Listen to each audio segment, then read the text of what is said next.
Quero dar um bom dia a todos, dizer que é com muita satisfação, né, Pai, que nós estamos aqui trabalhando duro para podermos revelar as verdades sobre essa questão colocada da Previdência. Quero pedir minhas excusas aqui ao nosso presidente e a todos pelo engarrafamento que enfrentei. Brasília já está se transformando numa metrópole. A gente tem trabalhadores, nobre senador, que demora 4 horas para chegar ao seu local de trabalho, 2 horas e depois 2 horas para voltar para casa no final do dia, por causa dos engarrafamentos que existem.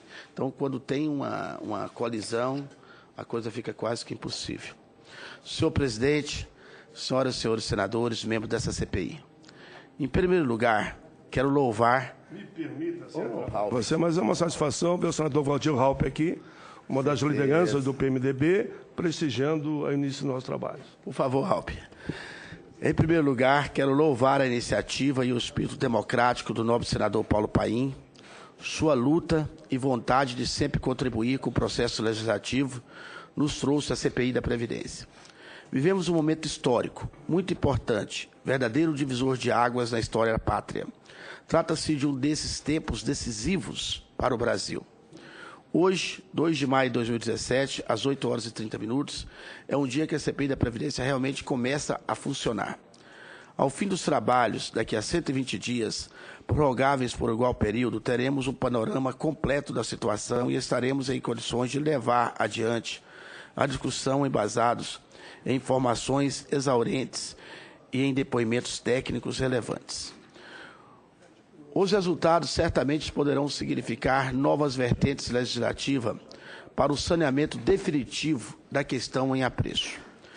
Como estabelece o próprio requerimento de criação da CPI, o RQS 161/2017, de autoria do ora presidente Paulo Paim, seu objetivo é investigar a contabilidade da Previdência Social, esclarecendo com precisão as receitas e despesas do sistema, bem como todos os desvios de recursos, sejam anistias, desonerações, desvinculações tributárias, sonegação ou qualquer outro meio que propicie a retirada de fontes da Previdência.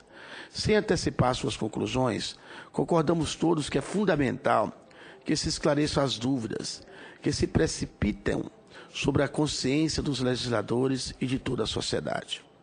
Nosso trabalho busca apenas a verdade e o confronto de argumentos técnicos, a fim de aferir a real necessidade de mudanças sugeridas pelo Poder Executivo na proposta de emenda à Constituição Federal, número 287 de 2016. O governo federal, através do Ministério da Fazenda, divulgou um déficit previdenciário recorde no ano de 2016, no valor de 149,7 bilhões de reais. Pelos dados da ANFIP, Associação Nacional dos Auditores Fiscais, o superávit da Seguridade Social em 2016 foi de 11,2 bilhões de reais. O alegado déficit na Previdência Social brasileira é controverso. É um jogo de números. Os próprios dados apresentados anteriormente são contraditórios e mudam a cada momento. É primordial, nobres colegas senadores, que essa controvérsia seja esclarecida e, acima de tudo, fica patente a necessidade ou não da reforma da Previdência nesse momento e em quais termos. Mas, para que isso se resolva, tem razão o nobre senador Paulo Paim. É fundamental que se investigue a fundo os motivos da alegada falta de recursos da Previdência. Nosso dever é aprofundar essa discussão e descortinar a real dimensão das fontes de financiamento do sistema previdenciário brasileiro, sua destinação, seu comprometimento com outras políticas que não aquelas a que sejam vinculadas constitucionalmente. Segundo estudos tributários, em 2016, mais de 10 mil empresas brasileiras eram responsáveis por uma dívida previdenciária de 426,07 bilhões de reais. Vou repetir. Segundo estudos tributários, em 2016, mais de 10 mil empresas brasileiras eram responsáveis por uma dívida previdenciária de 426,07 bilhões de reais. É preciso saber como está a cobrança dessa dívida, nobre senador Paulo Paim. Importa salientar ainda que não resolve ajustar os gastos previdenciários se o real problema encontra-se no seu financiamento. Um ajuste pela metade é impor aos mais fracos e desvalidos sacrifício desproporcional, quando qualquer medida necessária deverá ser sempre distribuída de forma equitativa e justa. Todos devem contribuir para a solvência do sistema previdenciário, na exata dimensão de suas possibilidades. A drástica redução da proteção social dos segurados do regime geral da Previdência Social e dos regimes próprios dos servidores públicos poderá trazer reflexos sociais e econômicos sérios para o país. A CPI da Previdência, apoiada por expressiva maioria do Senado Federal, tem a responsabilidade de identificar os problemas, sejam eles de natureza ilícita ou de desajuste da ordem legislativa e fiscal, e propor as medidas de correção e as alternativas para que a Previdência Social brasileira continue sendo um sistema de proteção social adequado à realidade do Brasil. Por outro lado, no que concerne às regras de aposentadoria dos servidores públicos, é preciso também dimensionar com exatidão o real quadro institucional desse sistema. A situação contábil desse regime na União decorre em grande parte de decisões tomadas há muitas décadas que não permitiram a constituição de um fundo financeiro adequado ou que as suas obrigações atuais, notadamente após a unificação de regimes jurídicos, fossem compensadas financeiramente. Reformas constitucionais anteriores já equipararam os regimes próprios com o regime geral, o que induz a forte queda da despesa ao longo dos próximos anos. Entretanto, uma das principais justificativas que têm sido usadas para as medidas tomadas no campo da previdência dos servidores públicos é que o déficit do sistema de previdência desses servidores é extremamente elevado. Aqui há, no mínimo, um grave erro conceitual. Falar-se em déficit de um sistema previdenciário só tem sentido, nobre senador Paulo Paim, quando esse sistema se esgota em si mesmo, ou seja, nobre senador Lazier, por repartição, seja por capitalização.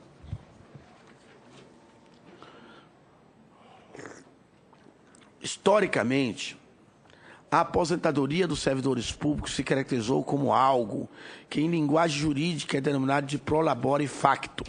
Isto é, os servidores públicos têm direito à aposentadoria como uma extensão do fato de trabalharem para o serviço público, e não porque contribuíram para tal.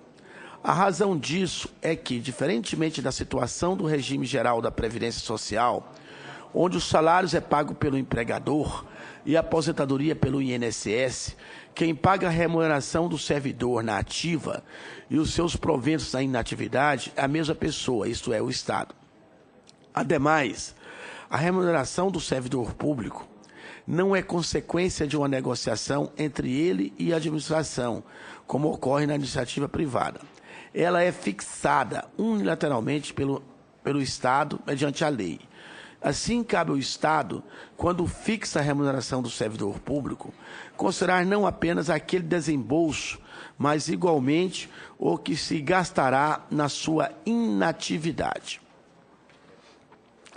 Então, a aposentadoria dos servidores públicos é espécie de obrigação e a ele devida pelo Estado pelo fato de o servidor público e cumprir as exigências de tempo de serviço e idade estabelecidas na legislação que rege a matéria.